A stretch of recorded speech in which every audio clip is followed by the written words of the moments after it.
Minimum 400 पे जाएगा। Okay, शीशा लगेगा तो है ना? हाँ ये देखो ना, मिनिमम 400 पे जाएगा है ना? ये 400 पे रहेगा। 94 तो ऐसे ठीक है।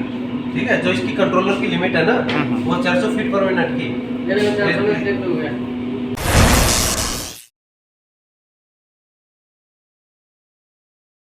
हेलो दोस्तों, स्वागत है हमारे सेकंड डिवीजन में। आज हम लोग जानने वाले हैं फ्यूम हुड के बारे में। तो वीडियो को बिल्कुल स्किप नहीं कीजिएगा, पूरा जानिएगा। आज हम लोग जानेंगे कि कैसे चालू करते हैं और इसका प्रिकॉशन यानी सावधानियाँ क्या क्या है। तो आज हम नया सेटअप किए हैं फ्यूम हुड, और इसके अंदर मैंने फर्नेस और हॉट एलिमेंट डाल रखा है।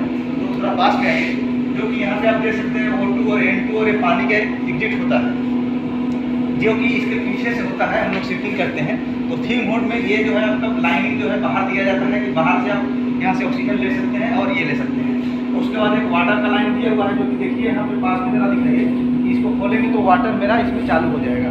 ठीक है, बाकी जो है इसमें यहाँ पास में दिखाइए, यहाँ पे हमारा सॉकेट लगा हुआ है, जो कि पावर सॉकेट है। लाइन इससे आप इसमें ले सकते हैं। ठीक है दोस्तों, अब यहाँ पे रहा ये बंद करने वाला सिस्टम है। इसको बंद भी कर सकते हैं और खोल भी सकते हैं। ठीक है दोस्तों, ये हमेशा बंद करके ही रहता है। और इस साइड में जो है आप देख सकते हैं यहाँ पे 3 चीज़ है।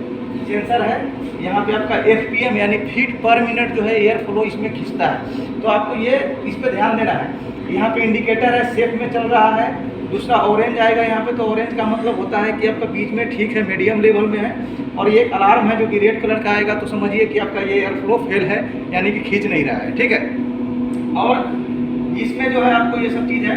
तो हम स्टार्टिंग करते हैं इस वीडियो को जो है स्टार्टिंग से, कि कैसे क्या करना है। तो सबसे पहले क्या करना है, अभी मेरा ऑन है तो पहले मैं इसको ऑफ मोड में ले जाऊंगा और इसको ऑफ कर दूंगा। ठीक है, अब इसको ऑन कर दूंगा। ओके, ठीक है। तो इस तरह से इसको ऑन ऑफ कर दिए। अब मान लीजिए मेरा इसमें लाइन है, तो अब मुझे ऑन करना है। तो पहले मैं सबसे पहले इसको ऑन कर लूँगा। देखिए यहाँ पे तीनों चल रहा है। जलने के बाद जो है इसमें मैं इसको स्टार्टिंग करूँगा। फर्स्ट यहाँ पे दिखाइए, क्लियर है ना? इसको क्लिक करूँगा, मेरा लाइन आ जाएगा और लाइट भी चालू कर लेंगे। तो फर्स्ट 1 और 2 का चलाएंगे, काफ़ी है, इनफ है।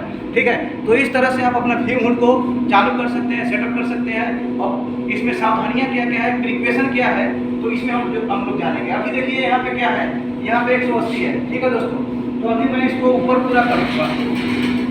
सपोज मैंने पूरा कर दिया। अब यहाँ पे आप दिखाइए जरा, यहाँ पे देखिए कितना लो हो गया। लो होते ही यहाँ पे सेंसर करेगा, ऑरेंज कलर का आएगा, यानी कि आपका एयर फ्लो नहीं ले रहा है, एयर अंदर नहीं ले रहा है। ठीक है, तो इस तरह से अभी देखिए यहाँ पे कम होकर ये जैसे जैसे कम आएगा, देखिए रेड ऑरेंज आ गया। यहाँ पे ऑरेंज आते ही थोड़ी देर में जो है आपका ये अलार्म इंडिकेट करने का लगेगा और ये आपका फेलिट शो करने लगेगा। ठीक है, तो इसको ध्यान देना है आप लोगों के, बहुत ही महत्वपूर्ण है दोस्तों। तो अभी देखिए कैसे अलार्म शो करने वाला है। देखिए, तो अलार्म अभी आपका शो करने लगा यहाँ पे। तो अलार्म यहाँ पे इसको ध्यान देना है आप लोगों की, ये अलार्म कभी ना आए। आप लोगों को ये जो है हमेशा बंद करके रखना है। तो ये तो आपका हो गया फर्स्ट सावधानी, जो कि प्रिकॉशन जिसको बोलते हैं। तो प्रिकॉशन जो है आपको ये फर्स्ट हो गया। सेकेंड जो है आपको यहाँ पे देखिए, यहाँ पे एक सेंस दिया हुआ है एयर ऑब्जर्व करने वाला, ये यहाँ पे। तो इसको कोई मशीन से ना ढकने पाए, क्योंकि यहाँ पे अगर कोई चीज़ रखा गया या कुछ भी हो गया तो आपको जो है यहाँ से सेंस नहीं करेगा। तो इसको देखिए, अभी फिलहाल मैं इसको बंद कर रहा हूँ। तो देखिए यहाँ पे कैसे आपका यहाँ पे ये कम हो जाएगा। ठीक है, थोड़ी देर देखिए, इंतजार कीजिए। देखिए ऑरेंज आ गया। ऑरेंज के बाद अभी अलार्म ही मेरा बजने लगेगा। देखिए अलार्म आ गया। तो इस तरह से ये सबसे आप लोगों को ये सावधानियाँ जो है बरतनी है। प्रिकॉशन जो है आप लोगों को अपनाना है। ये नहीं होना चाहिए। जैसे ही मैंने हाथ हटा दिया तो अभी देखिए ये फिर से जो है अपने जगह पे चला जाएगा। ठीक है दोस्तों, तो ये जो है आप लोगों को ध्यान देना है। अभी देखिए लगने लगा और ये हरा कलर पे चला गया। ठीक है, और इसके बाद भी ये फ्यूम हुड जो है बहुत ही ज़रूरी है केमिकल एनालिसिस के लिए, क्योंकि केमिकल एनालिसिस जब करते हैं तो इसके अंदर जो भी मेरा बेकिंग और जो भी फ्यूम और जो भी गैसेस या जो भी फ्यूम वगैरह होता है, तो ये जो है आपका इसके अंदर से होते हुए वो बाहर निकल जाता है स्क्रबर के थ्रू, है ना। तो स्क्रबर जो मैंने लगाया हुआ है वहाँ पे इन्वायरमेंट कंट्रोल के लिए, तो स्क्रबर के थ्रू वहाँ पे आपका pH मेंटेन हो जाता है, उसमें कुछ भी नहीं है। ठीक है, इसी वीडियो में आपको मैं स्क्रबर के बारे में बता दूंगा। आइए मिलते हैं। ये है स्क्रबर, जिससे जो है हमारा फ्यूम हुड जो है ये मोटर के थ्रू, यहाँ पे मोटर लगा है, या इसके थ्रू जो इस फ्यूम हुड से मेरा जो भी गैसेस है, जो भी उसमें का फ्यूम है, इसके थ्रू वो बाहर हो जाएगा। ठीक है दोस्तों, देख सकते हैं यहाँ पे ये कितना बड़ा लगा हुआ है। आप लोग भी ऐसा करते हैं, आप लोग भी यूज़ करें, है ना।